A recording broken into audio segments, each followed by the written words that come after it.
Let's get started. We are going to tour 4 gardens, each having a water conservation focus and all located in the state of Utah. Our first garden is the beautiful Conservation Garden Park, which is located in West Jordan, up in the northern part of the state.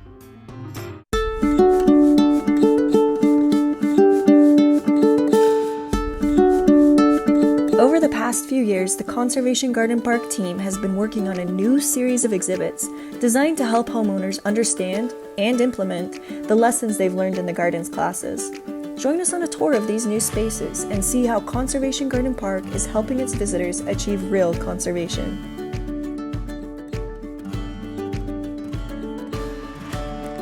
We're at the pollinator exhibit at the garden. It's an exhibit that we've been working on for the last year. The idea behind the exhibit is to show how to have a pollinator-friendly landscape in your residential landscape. It was installed using a matrix-style planting design that uses about 50 to 60% ornamental grasses and the rest perennial flowers for the pollinators.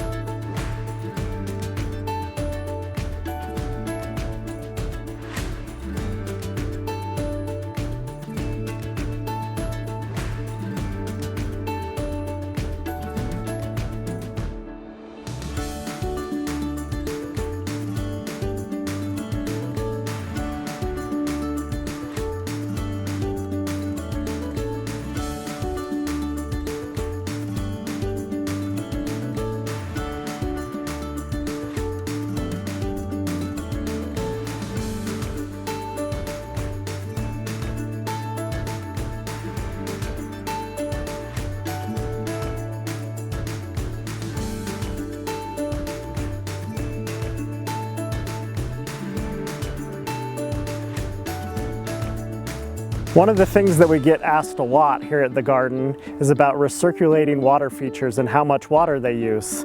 There's really no data on how much water they use, so we decided to try it out ourselves. So we installed a drilled rock fountain and metered it to see how much water it would actually use, and it surprised us how little water it used. Through the summer, it was only using about 65 to 70 gallons a month, which is actually very little water, especially compared to what the rest of the landscape uses.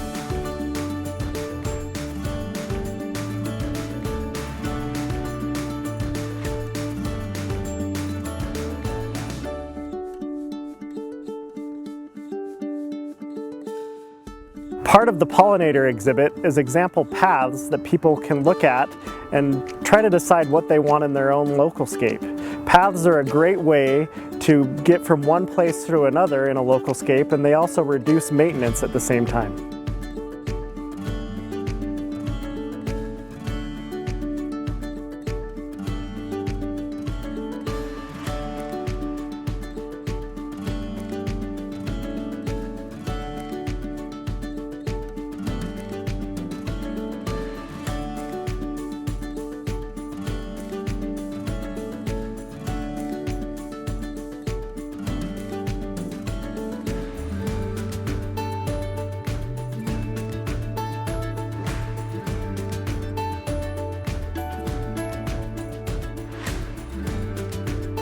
The centerpiece of the new garden expansion is the Localscapes exhibit.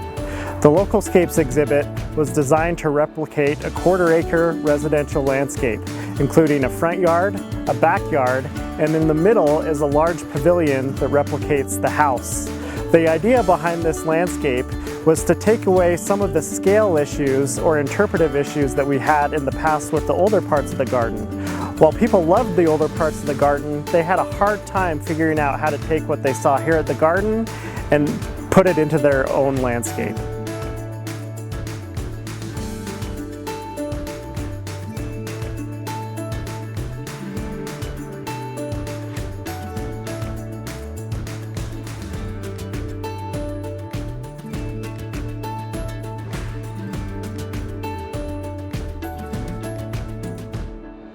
The first element of a localscape and the defining feature of a localscape is the central open shape, which is typically lawn, which you can see behind me. Lawn in this exhibit takes up about 20% of the landscaped area in the front yard. We're not anti-lawn, we just want to show people how to use lawn correctly and in an efficient manner.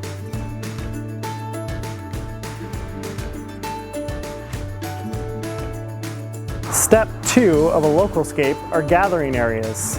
Patios and gazebos and decks have always been popular here in Utah, but we want to make them even more popular by adding more to a landscape. Yet again, people don't know what to do if they don't have lawn in areas.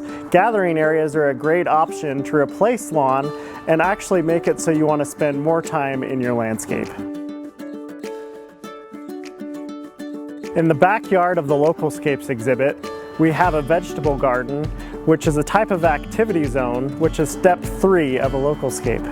Vegetable gardens are really popular here in Utah, and they're a great way for people to use their yard and, believe it or not, save a little bit of water too by removing lawn out of an area, putting in vegetable garden boxes with drip irrigation.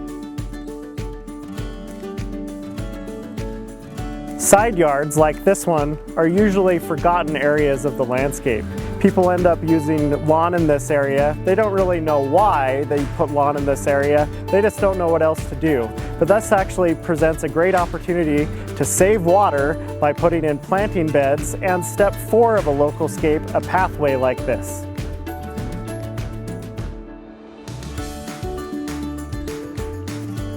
Step 5 is planting beds. It's usually the first thing that people think about when they're thinking about their landscape, but it's actually the last element of a well-designed localscape. When designed and installed correctly, planting beds can be really low maintenance when installed with mulch and drip irrigation.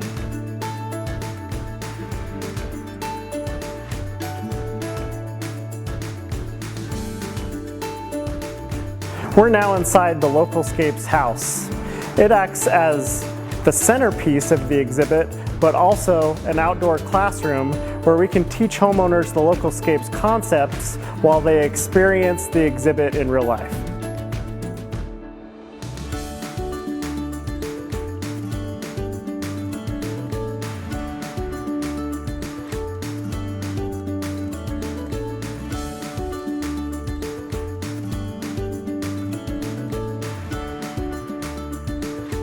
If someone's not ready to take on a full Localscapes project, a great place for them to start is a park strip.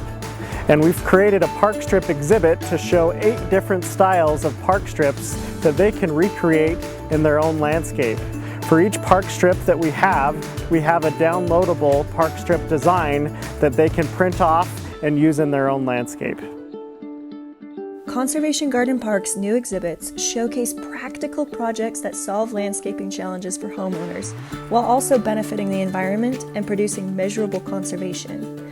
To help bridge the remaining gaps between idea and implementation, we've tied these exhibits to programs that bring the expertise of our staff to the real-world landscapes of homeowners through the Flip Your Strip and Localscapes reward programs on UtahWaterSavers.com. The combination of these programs, along with our classes and the new garden expansion, have allowed us to work with homeowners to achieve real conservation like never before.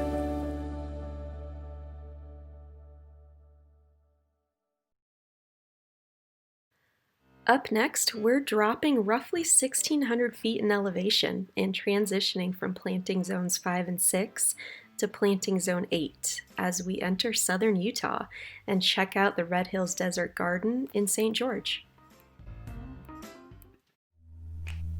Hello, I'm Ryan White, Red Hills Desert Garden Manager. I wish we were doing this tour in person, but this video should give you a taste of what Red Hills Desert Garden has to offer. Red Hills Desert Garden opened in spring of 2015 and has quickly become a popular destination for Washington County residents and tourists alike. The garden is located on the bluff north of historic St. George, known as the Red Hill, and is adjacent to Pioneer Park and the Red Cliffs Desert Reserve. This prominent location has helped us to attract a wide range of visitors and spread our conservation message.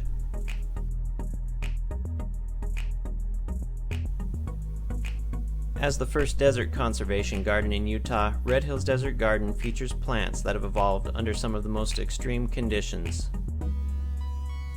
The garden sits on just over 4 acres and has over 5,000 plants and 250 individual species.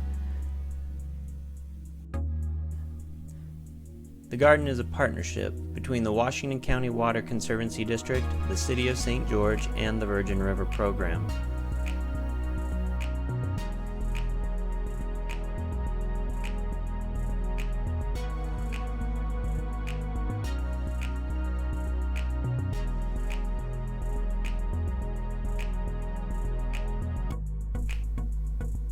As with other conservation gardens in Utah, Red Hills Desert Garden is setting a new standard for landscaping in our area that is responsive to the needs of a growing population while being resilient to the erratic and unpredictable patterns of drought and climate change.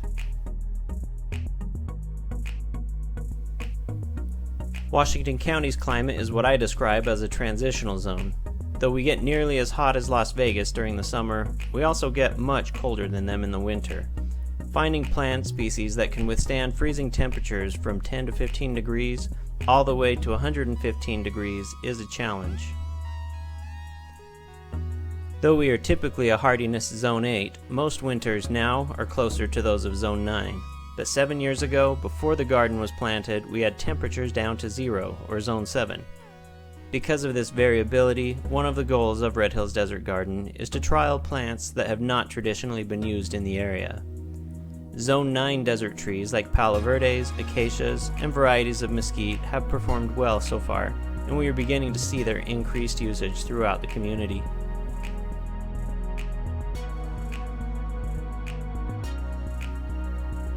In this portion of the garden, we have divided the planter beds by family or genus to highlight the variations in texture, size, and color.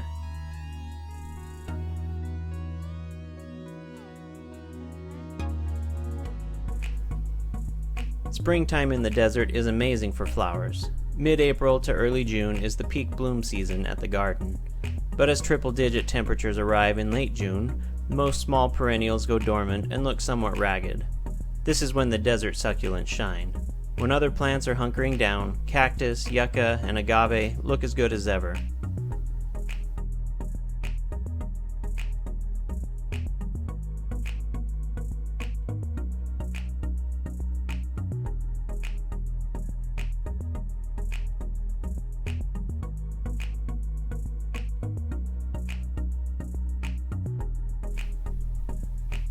A prominent feature of the garden is the stream that winds through the garden from one end to the other.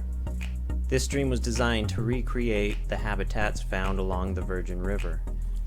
The Virgin River watershed is home to 6 native fish species, 2 of which are endangered.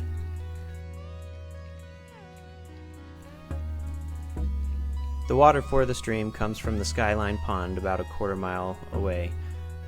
This pond is used for irrigation by the city of St. George and is made up of untreated Virgin River water, so it is the same water the fish would be swimming in if they were in the wild.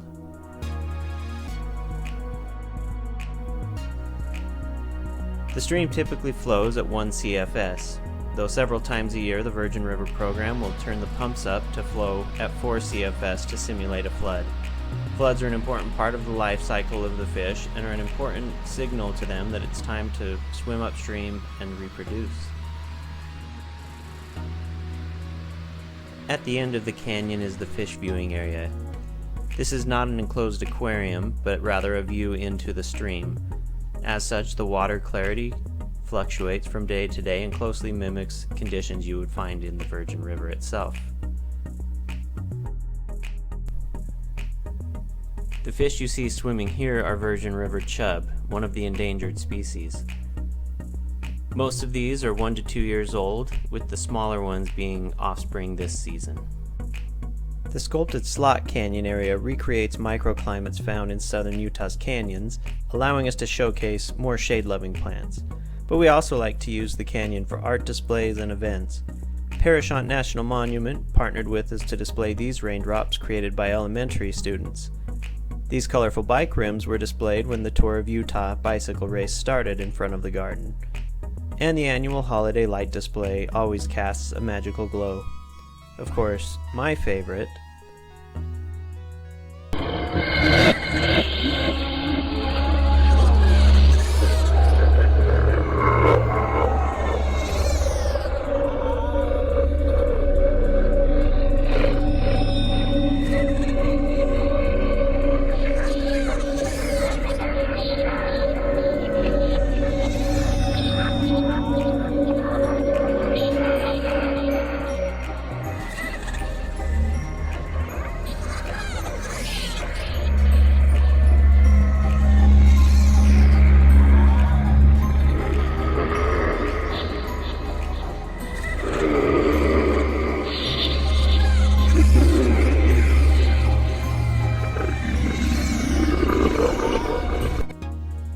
The annual Scarecrow Walk and Haunted Canyon has grown to become one of St. George's premier fall events.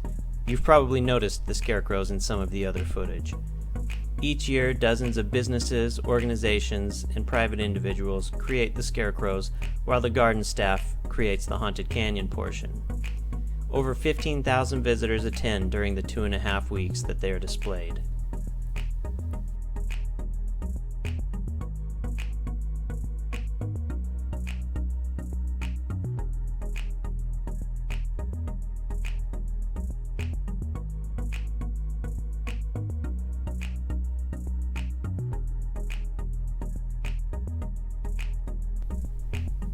As soon as Halloween comes down, we begin the setup for the holiday lights that are on display from Thanksgiving to New Year's.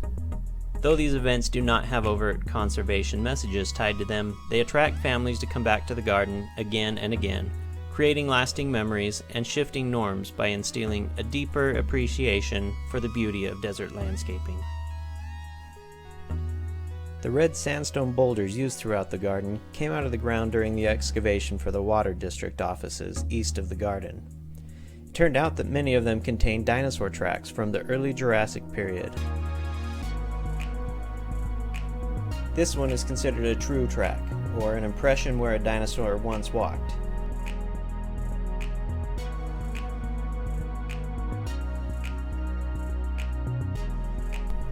This larger one is a natural cast made from a layer of sediment that covered over a true track. When you separate the layers, it's like taking Play-Doh out of a mold. We can't say for certain what species made each track, but based on the size and time period, it's likely that the large natural casts were made by something like a Dilophosaurus, the dominant predator of the early Jurassic period. These ones are identified as swim tracks. Rather than footprints, you'll notice long claw marks or scrapes made as dinosaurs swam through shallow water, pushing off the bottom.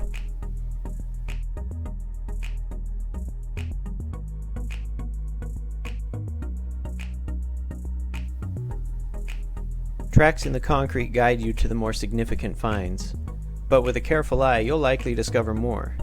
This tiny track was first noticed about a year ago by a school principal during a field trip. A local paleontologist confirmed that it is indeed a dinosaur track.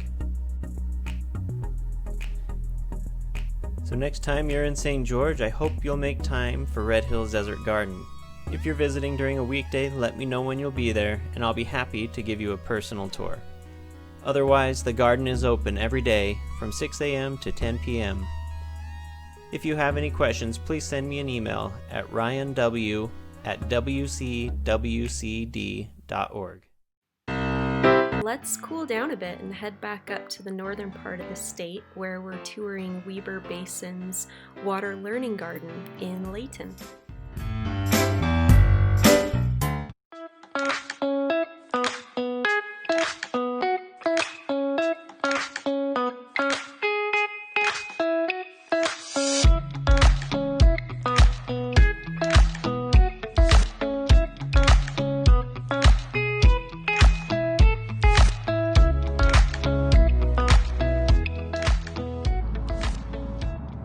Hi, I'm David Rice with Weber Basin Water Conservancy District. We're here at our main administrative facility located in Layton.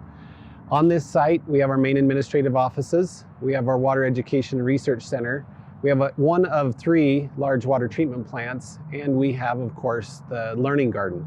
Today, I'll be taking you on a tour of the Learning Garden to show you and hopefully give you a little bit of perspective of what we have here to offer for the public in terms of how they can be effective with low water and water efficient landscaping. First, let me give you a really brief overview. The district, we provide water to about 700,000 people in 5 counties: Davis County, Weber County, Morgan, Summit, and Box Elder County. And with that water, it meets all the demands, including agriculture, commercial, industrial, residential indoor, and residential irrigation water. So with that, what we'll do is we'll take you section by section through the garden, show you some of the displays, and talk about all the various plants and things that we have to offer, with the hopes that you'll come back in person and get the full experience as you can in the future.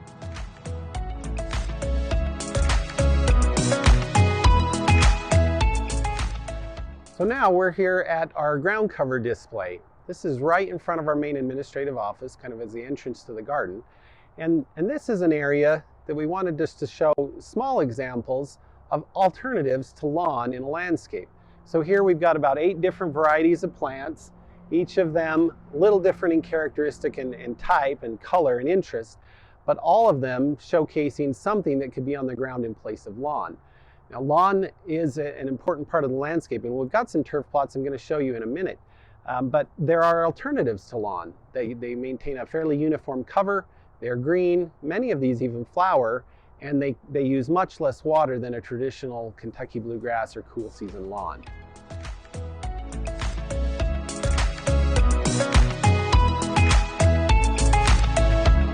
So here we are now at our lawn demonstration displays. So I'm standing here with 2, and I'll show you the other 2 in just a minute. But we've got a Shanshare Imperial Blue variety, and we've got a BioTurf Bio Blue variety. Now these are supposed to be low water bluegrass alternatives, but you can tell they have the traditional nice bluegrass appearance. They're a dark green texture or dark green color with a nice soft texture. Both of these are newly installed. Actually, all 4 of our turf plots are newly installed. Next season, we'll be tracking the water use. Each are sub-metered. We'll be tracking that water use and making it available for all visitors to see on our website, or people that are interested to know the different water demands of these types of lawns. This is all done with overhead spray irrigation. And then the 2 other types of lawn that we've got demonstrated here are buffalo grass and dog tough grass.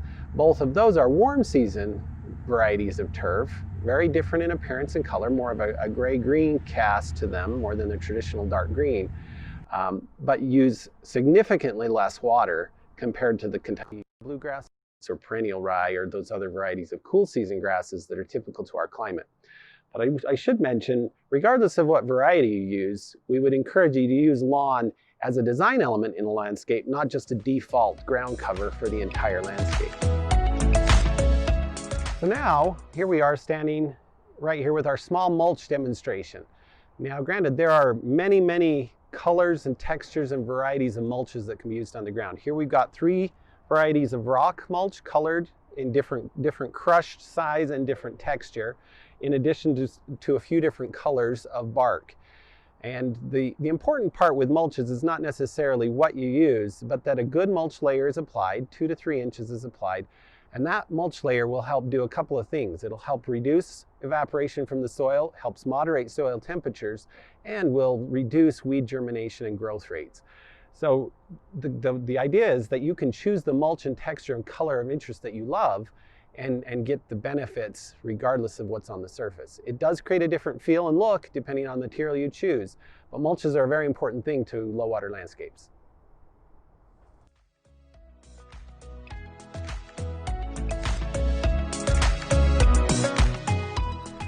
So here we are at our irrigation display. Now irrigation is really the heart of everything we're trying to educate people about with the Learning Garden and with irrigation in general in a landscape.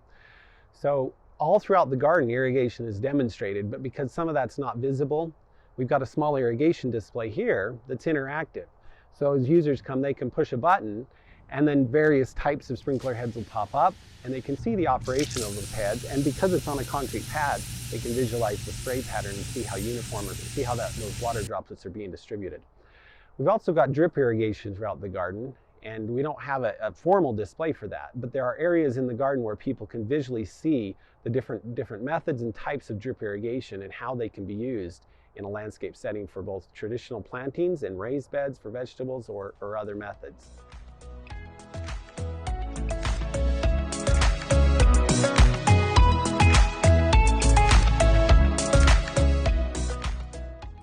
I'm now standing in our front yard demonstration area. This is a very small scale residential front yard. As visitors come, they can use their imagination and think about, here's a house and they're on the street, and you can see the different types of groupings of plants that have been set up here. We've got a small intentionally designed turf area, but in this case we're actually showcasing one example of artificial grass just as an option to reduce water and to make irrigation a little bit easier. Of course, we don't have to irrigate it. But in this area, we've got lots of different groupings of plants. It's all done with drip irrigation, and we want visitors to be able to take these ideas and translate them into their own yard.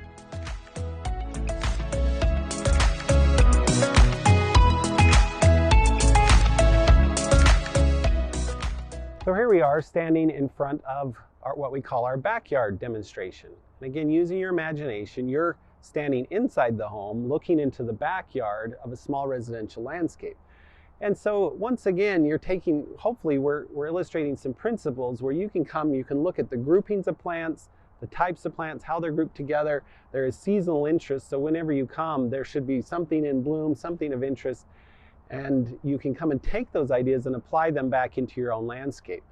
This yard, we've also done a demonstration of a different type, a different shade of artificial grass.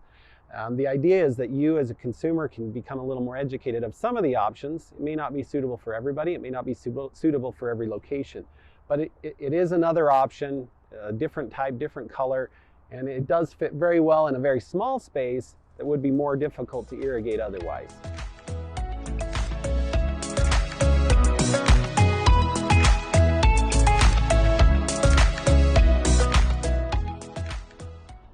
So here we are at our very low water demonstration in the garden. We've gone from bark mulch to a gravel mulch, and we've incorporated a lot of different types of plants that can tolerate water much less frequently than some of the other more traditional low water areas. And as we can illustrate here, we've got a cactus area, we've got a succulent area. This area actually happens to be on top of a large concrete water tank coming right out of our treatment plant. So the soils are not deep. There's a few challenges there, but all in all, we can demonstrate a very low water landscape right here, in an area that otherwise wouldn't be used, and we can showcase how you could do this same type of thing in various challenging spots that you may be addressing in your own yard.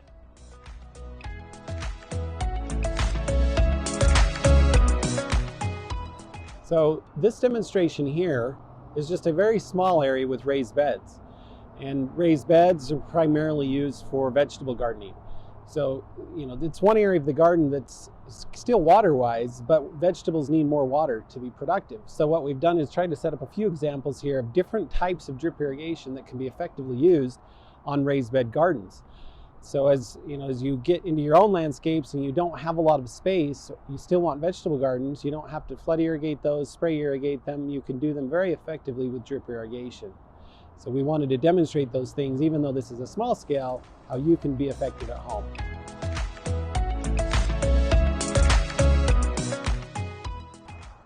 So here we are now in what we refer to as our Localscape demonstration.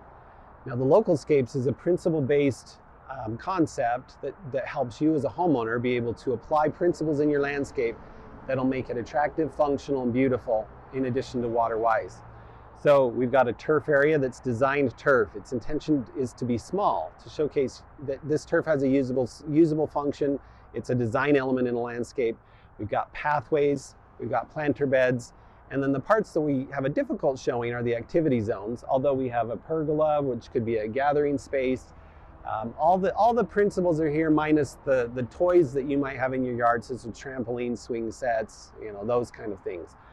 But if you come to the garden, you can see the different types of planting combinations. You can see, what we've done with irrigation, and you can hopefully visualize and take these principles back and to create a localscape for your yard. It's a landscape that will be suitable for our climate, plants suitable to grow in our soil conditions, and most importantly, watered effectively.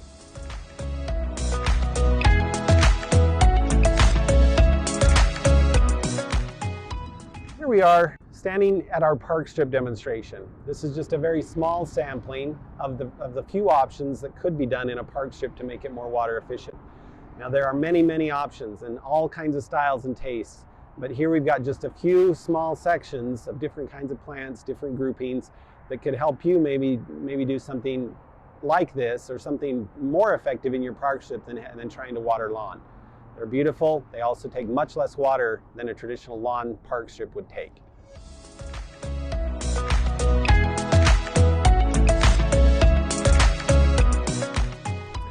On the far west side of the garden is this terraced area. And not every landscape is flat. And so this is a great demonstration area for those that have slopes in their yard that don't know quite what to do.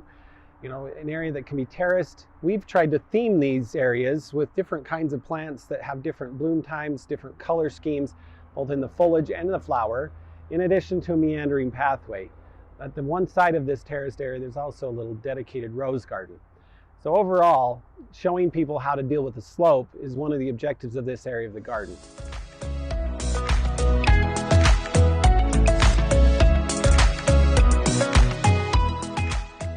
So this concludes our garden tour. It's been a brief overview of some of the themed elements, some of the specific demonstrations that we have here in the garden to showcase water efficiency, attractive landscaping, plant selection, and hopefully give you as a viewer an idea of what's here that could be incorporated in your home landscape. So we would encourage and invite you to come and visit the garden. One thing I didn't point out necessarily as we were going through the garden is we've tried to label each of the plants, at least each type of plant, so that as you come, the plant is named. We've got some QR codes that can be scanned, linking over to a plant database that's a work in progress. As you come to the garden now, you'll notice some of the areas are new with various constructions. Some of the areas are new, some of the areas are more mature. But we do encourage you to come. Hope you've enjoyed this tour. We'll look forward to seeing you here in the garden.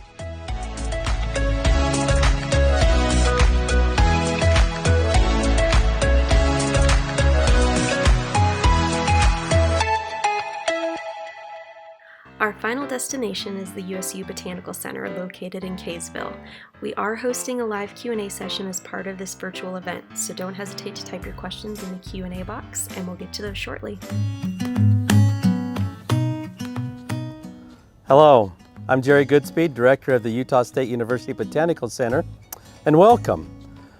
We have 100 acres here, and one of our major objectives here is to promote better water usage. Behind me you can see a courtyard with a lot of our natives, plus a lot of plants that we produce.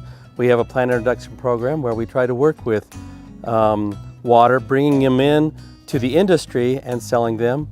We have trees, a beautiful arboretum where we also highlight trees that don't require water or require less water, as well as some edible plantings and other things in our garden. The Botanical Center embodies what Utah State University is, and that is extension or service, instruction, teaching, and research, of course. And many of those who are involved in research can understand the value of having a component like this as part of the land-grant system. As far as research goes, the Arboretum is not here just to show people what trees and shrubs they can grow, but it's also here to monitor what kind of development, how they develop properly. We have an 8-acre arboretum that houses about 400 different trees. And the idea here is to show people the amount of trees that we can grow in the Intermountain area, especially in northern Utah, but throughout the Intermountain area. And the trees are arranged according to water usage. It looks a little bit like a drop of water as it would go into a pond. On the outside edges of the Arboretum are those that really don't require any water once they're established. As you move into the center of the Arboretum, you will run in trees that maybe we can water once every other week. And where in the middle, it's more of a what we call a moderate water zone, where we will water them once a week, as you would in your landscape. Just to the west of the Arboretum here is a Utah House, which was built 20 years ago to actually describes a sustainable method for housing and a landscape with it. So we're here in the edible demonstration garden. This is a fantastic half-acre garden that is focused on edible crops that you can grow in Utah, and we try to grow unusual things, different varieties, things that you may not think are typical to the Utah gardening scene. So we will grow, this year we grew a watermelon that's called a red and gold watermelon with a beautiful yellow exterior and a bright red interior. We've grown cotton, we've grown soybeans, we've grown all kinds of different things in this garden. So this is a wonderful place to come and visit and see what different varieties you can grow. In addition to the vegetables, we also have small fruits. So you can come and you can sample some of the raspberries and blackberries, currants and gooseberries that do well in Utah. And behind the edible garden is an orchard. And that orchard showcases all of the different varieties of grapes, apples, stone fruits like peaches, pears, different kinds of plums that you can grow here in Utah as well. And you're welcome to come and walk through and see these wonderful trees, how they produce the colors and beautiful shapes of the fruit, and even taste the fruit here and there, and make sure that it's something that you want to incorporate in your garden before you actually purchase it. So this is a wonderful place to come and see all of those different varieties and what you can put in your own home garden.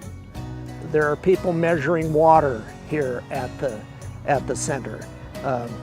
They're planting different turf models. They are doing any number of things that would help develop that mission we talked about here, to fully inform the public of the proper ways to be able to live in a high desert. One of the new projects that we've been working on here at the Botanical Center is a park strip redesign garden. And you can see it's all around me. We have 8 different designs that you can come and look at and implement in your park strip. So park strips are one of those places in our landscape that really take a lot of water for not a really good use. So we can take out that grass, we can put in beautiful plantings like what you see around me and really reduce the amount of water that we're using.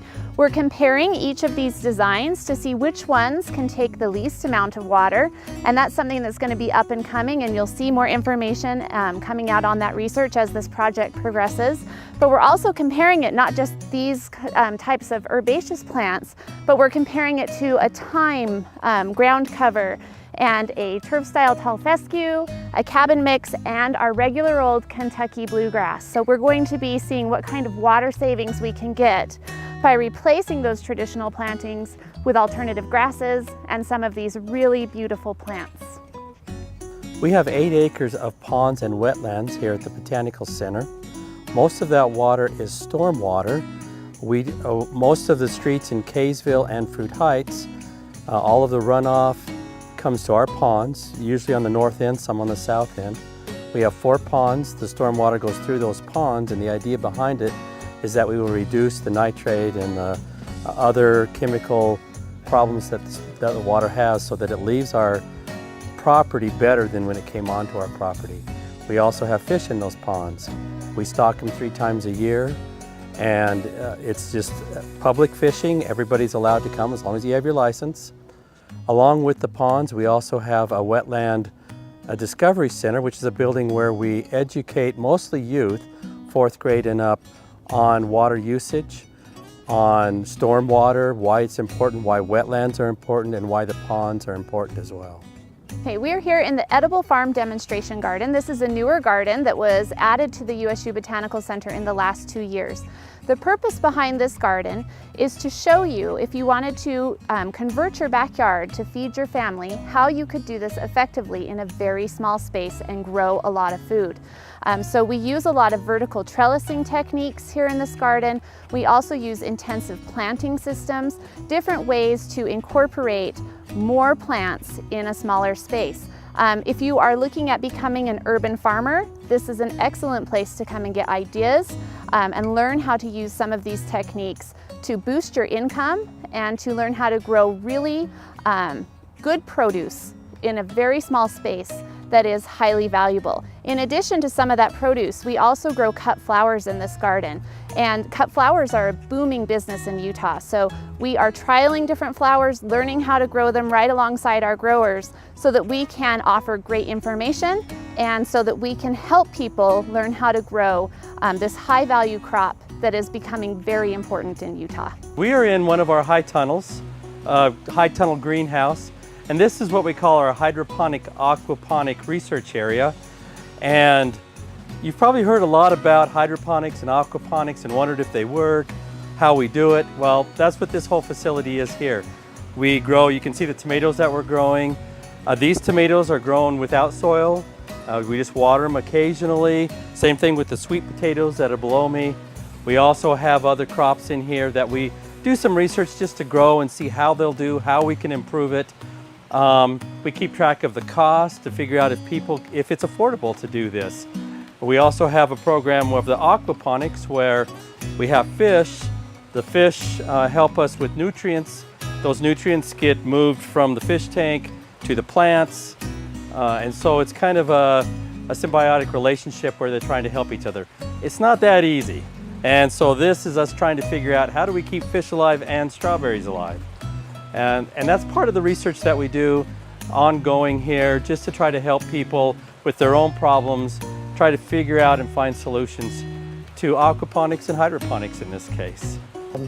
A component that's not necessarily talked about in connection with the Utah State University Botanical Center is the adjacent research farm, which any researcher can then put in a proposal to do research on that land. So it isn't just landscape that's being looked into, although there are plots of ground on the research part of this property that are fully research oriented with regard to landscape, but there's also fruit being studied, vegetable studied, other types of things that have to do with this, with the horticultural field. So we'd love to have you drop by anytime, take a walk through and enjoy.